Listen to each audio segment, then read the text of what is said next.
আসসালামু আলাইকুম সবাইকে তানিয়া সোমেন ফ্যামিলিতে স্বাগতম। আজকের দিনটা এখান থেকে শুরু করছি আপনাদের সাথে আর কি। তো বেলা 11টা থেকে আজকের দিনটা শুরু করলাম আপনাদের সাথে শেয়ার করার জন্য। আজ হচ্ছে পরোটা দিয়ে বাচ্চার ডিম দিয়ে রোল বানিয়ে দিয়েছি টিফিনের জন্য। তো এখন হচ্ছে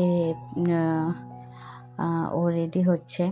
তো এই ফাঁক দিয়ে হচ্ছে আমি ওর টিফিন রেডি করে আর ব্যাগে সুন্দর করে গুছিয়ে রাখবো। সাথে সস দিয়ে দিলাম, তাহলে খেতে খুব মজা লাগবে এই জন্য। আর হচ্ছে ছেলেকে দিয়ে আসবো, মেয়েকে নিয়ে আসবো, যেহেতু ওরা একই স্কুলে পড়ে। তো ব্যাগ ট্যাগ ওর গুছিয়ে তারপর আমিও হচ্ছে রেডি হয়ে যাব, সাথে ছোট বাবাকেও রেডি করে নেব। যেহেতু ঘরে আর কেউ নেই, ওকে তো রেখে যাওয়া যাবে না, ওকে তো সাথে করে নিয়ে যেতে হবে। তো এই তো এখানে হচ্ছে আমার ছেলে রেডি হয়ে গেছে। বাচ্চারা বড় হয়ে গেলে একটা জিনিস কি, আর মায়ের সাহায্য লাগে না, ওরা একা একা রেডি হতে পারে। তো পুরোপুরিভাবে রেডি হয়ে গেলে তারপরে আমরা বের হয়ে যাব। তো এই তো আমরা এখন বের হয়ে যাব স্কুলের জন্য। তো এখানে হচ্ছে আমার ছোট বাচ্চার একটা কি, ও বাইরে বের হলে ওর হাতে করে ওর একটা না একটা খেলনা নিয়েই বের হয়। তো ছেলেকে দিয়ে আসছি, এই তো মেয়েকে নিয়ে বাসায় চলে আসছিলাম। এটা তখনকার ক্লিপ। বাসায় এসে আজকে চিন্তা করছিলাম যে বিছানার চাদরগুলো চেঞ্জ করে ফেলবো, তাই সকালে তো আর করা হয়নি। তো স্কুল থেকে এসে তারপরে বিছানার চাদরগুলো চেঞ্জ করে ফেললাম।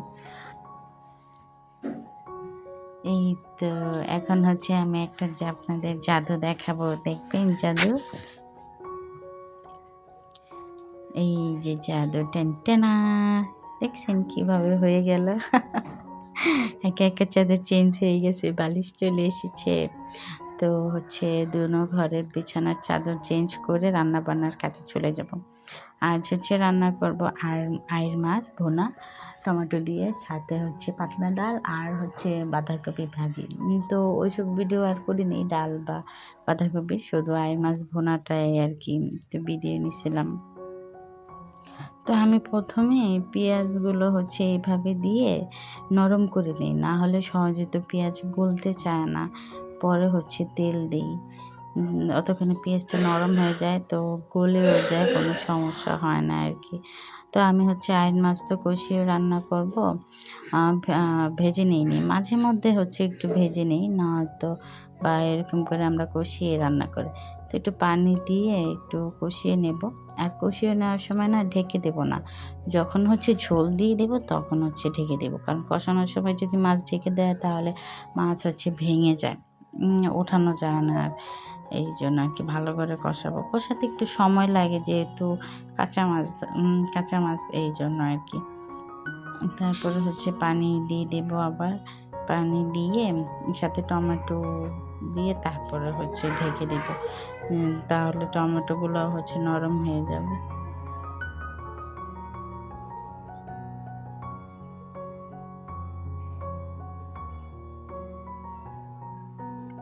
এই তো এখন ঢাকনা দিয়ে ঢেকে দেব।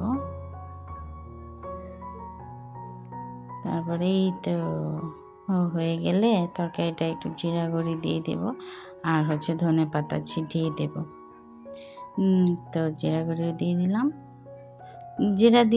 জিরা গুঁড়ি দেওয়ার পরে একটু আর কি চুলায় এর একটু জাল দিতে হয়, তাহলে আবার জিরার একটা স্মেল আসে, না হলে আবার। তো রান্না শেষ করে বাকি সব কাজ শেষ করে তা খাওয়া দাওয়া করে বিকালে এই যে আমার বারান্দা, আমার বাগান। তারপরে সন্ধ্যাবেলা চা বানিয়েছিলাম, বাচ্চাদের নিয়ে চা খেয়ে আজকের দিনটা এখানেই শেষ করলাম। সবাইকে এতক্ষণ ভিডিওটা দেখার জন্য অনেক অনেক ধন্যবাদ। সবাই আমার চ্যানেলটা সাবস্ক্রাইব করবেন আর একটা লাইক দিবেন। সবাই ভালো থাকবেন। আসসালামু আলাইকুম।